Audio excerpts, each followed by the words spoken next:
Hey guys, welcome back to a brand new Clash Royale video. My name is Chief Pat, and today we're going to be hopping into the next episode of our Let's Play Clash Royale series, where we are still undefeated on Chief Pat 2. In the last episode, we ended up at 1,611 trophies, and taking a look at our battle deck, we actually have two different cards that we can upgrade. Now, we can upgrade our Goblins. I think I got a couple of those from a free chest, and then our Musketeer, I actually just requested one from a donation, which we can upgrade up to level 4. Now, our Valkyrie is really close to level 4 as well. Definitely want to upgrade her as soon as possible. But let's go ahead and head into a couple of battles and see if we can keep this streak alive, starting at 52-0. Okay, so we're going to be playing against Slayer Moon. Looks like he is a level 7. Again, since I am a lower level, I don't do this when I'm an even level, but I'm going to start with Bomb Tower. And let me remind you guys, under Arena 5, Bomb Tower is the best defense in the game, and it's really strong throughout the entire game. But this guy's actually going to drop a cannon. And take a look, he must be wasting elixir because the cannon only costs 3 elixir, the bomb tower costs 5 elixir, and I was full on elixir throughout that entire time. So pretty strange stuff. I'm going to go ahead and fireball all 3 of these at once, and it looks like our dragon's going to get off some good damage against that tower, and at the last second decided to drop some goblins.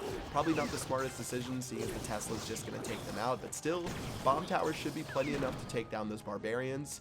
And as so far, we have a pretty insignificant lead in this battle. Okay, so since we're filling up on elixir, and this guy honestly doesn't even care about elixir, it seems like, let's play a Valkyrie in the back, and judging about what he's going to play next, he must be full on elixir. I don't know what he's waiting for, so we're just going to keep stockpiling up. This does put the pressure on me to attack his lane, so we're going to go ahead and use the Valkyrie as well as the Prince. And as we charge down the lane, he's actually going to have a pretty easy time defending. Now, the Prince is going to go down to both the Wizard and the Archers, which means we're just going to have to play a little bit more defense with this Bomb Tower. I can float a Dragon right above the Wizards as well as the Archers, so that's what we're going to do. He hit me with a surprise Hog Rider, though, so I do have to make sure to take that out. And my Baby Dragon will take out both clumps of the Wizard as well as that the Archers, and then now we're going to get a little bit more Baby Dragon damage on the tower. The Goblin's going to get a couple of stabs in there as well, and we're slowly just whittling him down. He hasn't touched our towers just yet, but still got to play it cautiously. He does have 2 levels on me, so if I make a mistake, it's really not going to go too well. And again, we're starting to fill up on elixir one more time, and we're going to have to start playing from the very back. Okay, so Valkyrie is going to start off right on the bottom right of our King Tower. He's going to play the Barbarians. Didn't hit the fireball in time. It would have taken a pretty crazy reaction time in order to make that happen. He's going to follow up with that Wizard right there, and let's go ahead and see if we can make another push. Now, I will fireball the Archers as well as the Wizard. I think that's pretty good value right there. And as the Hog Rider hops over the top, let's see if we can make another push down the right-hand side. Of course, now that we're in double overtime, it's going to be even easier for him to defend against us, so things are going to be a little bit rough. Looks like our Prince is going to be able to take out that Tesla, but again, he's going to defend with those level 7 Barbarians, and we're likely going to be going on the defensive foot again. However, we did fight on the bridge, which meant his tower couldn't help out, and now it's keep making a push and make another fireball, which unfortunately did not hit anything except for the tower, because if we had taken out that Wizard, we would have gotten actually about 100 to 200 more damage, which could have played a little bit of significance later inside of the battle. Okay, so again, going into overtime, he has not touched a single one of our towers yet. We've got about 55 seconds left. Let's go ahead and keep playing from the back. He's going to be fortifying the right-hand side, which is super annoying as a lower level. I really just have to force my way down the lane in order to make something happen. And at this point, I said, you know what? I'm just going to go for it. I don't care. Let's go for the W. He's going to be pushing with the Barbarians as well as the Hog Rider, but take a look at the Bomb Tower. The Bomb Tower does not catch all of the Barbarians, and as he freezes my troops, he's going to be making a push on the left-hand lane. Our Prince is going for the tower. The cannon turns around, and with 47 HP left on the tower, we've lost our first battle on Chief Pat 2. Sad times. I honestly played like an idiot at the end. I played like I just wanted to finish the game. I played like I was a level 12 versus another level 12, but unfortunately, he had a great free spell. I dropped my Bomb Tower one space too far back, and that one fireball that we did not hit the Wizard with came back to cost us, giving us our first ever loss on my second account. You can't win them all, guys. That is something you learn inside of Clash Royale, and I'm sure I'm going to learn a lot more on this account, seeing as we're strictly playing people 2 to 3 levels above us usually, but we actually found a level 6, so this might be someone we can take our anger out. Unfortunate times. I know in the last comment section someone had people guess what level they thought I would lose to, and I was looking through all those. Pretty fun time. But let's go and play another battle. This guy has a level 3 barbarian hut. That's definitely more manageable than some of the rares. The level 6 barbarian hut I think I've seen already on this account. And let's go ahead and start off with this push. Okay, so barbarians really didn't get that much damage. Looks like our baby dragon again, which is a fantastic counter to spawner decks. If you guys are having problem with spawners, just use baby dragon. It'll kill all the barbarians and the spear goblins no problem on your side of the map. And as we charge through this side of the base, we can drop a fireball on both the barbarian hut tower as well as that second barbarian right there. And now we're going to get a pretty significant chunk of damage against the tower. Of course, our baby dragon, the real MVP, taking out that minion horde before she died. And it wasn't a minion horde, just a regular group of minions, which you could call a horde, I guess. And first tower was so close to going down before he played a fat giant in its way. So we're going to have to go ahead and sit back on defense and play our bomb tower. Okay, so level 4 giant against the level 3 bomb tower, and this guy is a level 3 hog rider, so this is sort of even cards. This is the first guy with a pretty even deck that we've seen in a while. So let's go ahead and keep pushing down the lane. Of course, we still have our fireball if we just want to fireball down that tower, but we're not going to do that until the end of the game. We really don't need to open up the map just yet. We're really just going for a 1 crown to 0 victory, or we'll take 2 if we can get it though. And of course, I made a push down the left-hand lane just to see if I could get greedy. Of course, he had skeletons, which I did know from earlier in the match. Didn't really respect it, and we're going to have to head back on defense with the baby dragon, which should be a perfect counter to the swarm of minions. Okay, let's go ahead and reset. We're sitting at 1 minute and 10 seconds left. Again, fireball could take out this tower if we wanted.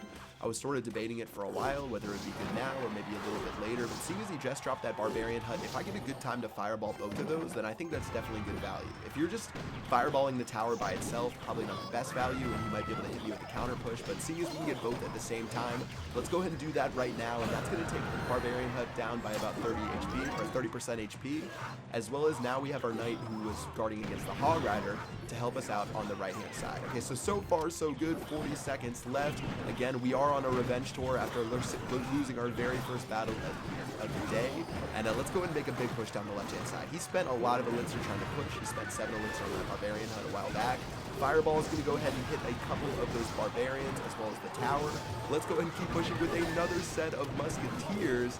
And as our goblins run down the lane, he's going to play yet another barbarian hut, so we can play probably a knight in just a second, and that's actually going to help us out just a bit. Now, he does have a giant, so we'll use a prince instead, but look at this knight. I'm going to drop the knight, and it's actually going to take aggro from the tower instead of the tower hitting my musketeers.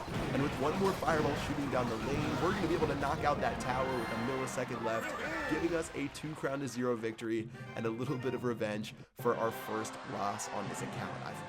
I was actually in Supercell HQ when I lost around Molt, Nick, and Galadon. I asked them if I should just throw this account away, and they said I should just put the iPad in the trash, but I decided to keep playing. Let's go ahead and get into one more battle of the day against Mammoth, and it looks like we're playing another level 7 who's inside of the Builder's Workshop, which we should be pretty close to right now. We're only about 100 trophies away from the Builder's Workshop, so let's see if we can keep that up. And starting from the very back, let's play our Valkyrie and see how he decides to attack our base. Now, we don't have our baby dragon up just yet. Normally, I would play that to counter, but seeing as he's going to play his baby dragon as well as those barbarians, we finally have our baby dragon up, which is a great counter to the barbarians. Definitely use those whenever you can, and it looks like he's got some minions on the right-hand side, which means we can go for a big push on the left, even though we're going to take a little bit of damage to our right-hand tower. We can't 2-shot those minions. We can only take them out 3 shots, so he will get a little bit of damage, but still, we ended up doing probably an even amount. You guys have to keep in mind that my towers don't have as much HP as his, so even though it's 784 to 1540, I think we did about even damage because, of course, a level 7 has about a couple hundred more HP on their towers than a level 5. So now let's go ahead and set back up on defense as he drops that hut on the right-hand side, as well as another baby dragon. Okay, so Musketeer is going to go down, and that's going to be able to help out against this baby dragon. Of course, our Crown Tower can help out as well. And let's go and see what happens as the Musketeer tries to jog down the lane. Now, we could have fireballed those barbarians if we were quicker, but I decided to wait for a Valkyrie Prince push. Of course, I know my bomb tower should be able to get at least 2 shots off against those barbarians. And at this point, let's go ahead and go on defense as our Prince is ravaging that tower with the help of our Valkyrie. Now, it looks like we dropped our knight probably pretty close to a perfect time. We didn't actually save our tower from all of that minion damage, but still, Valkyrie on the left-hand side did a pretty significant amount, and we definitely have the lead right now. Even though it's only 802 to 623, we've been making some pretty positive trades, so if we just get one more really good trade against this guy, this game is pretty much over, and we can go ahead and wrap it up and go home. Okay, so looks like one of the Spear Goblins actually went for the tower, a little bit unlucky. Bomb Tower is going to keep dominating the Spear Goblin hut, and seeing as it's right in front of my face, I'm actually just going to drop my Musketeer. Of course, one of the Spear Goblins is being a little bit annoying, but still, 4 elixir trade for 5 elixir is definitely worth it, as well as the Musketeer will get one more shot off against those Barbarians. And let's go ahead and get ready for one more push down the left-hand lane. You can see me setting up with my Valkyrie, my Prince is about to go down, my Knight's going to go down. Here comes the big push to end all pushes. Look at this Fireball though. The Fireball hits all 9 minions in a single strike. And that's what happens when you get tilted from losing. You start making some good plays, aka lucky plays like that one. 9 minions in a single fireball. I think that is my record, and will probably be the record for the rest of my life. Let's go ahead and drop a baby dragon on the left to stop those barbarians. That's good games against Mossad. Again, another level 7.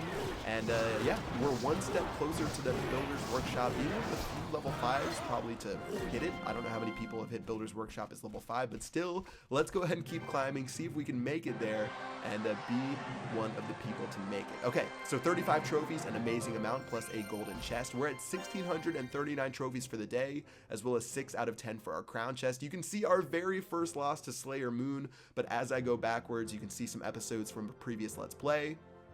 Honestly, looking at his cards, he only had about 1 level, maybe 2 levels on most of his cards, which I've beaten people with higher differences, so it was really just my mistake at the end and being an idiot and rushing down that tower and not knowing he had that free spell. So definitely just an idiot. He didn't even touch my tower until overtime. I just got greedy, and that's how you lose games. So 55 wins, a single loss on this account. We haven't 3-crowned someone in a bit, but still, things are looking pretty good. We're going to keep pushing up, and now that I have lost on this account, I'm actually going to play more, because before, I wanted to make sure I recorded everything for you guys, and once I hit that first loss, I had it on footage, but now that I've lost, I'll probably be attacking a lot more. Of course, I'll be losing a lot more as I keep climbing, so I won't feel the pressure to record everything just to make sure I get that first loss. So yeah, that's going to do it for this video, guys. Hope you guys enjoyed it. If you did, make sure you drop a like. Until next time, I will see you guys later. Peace out.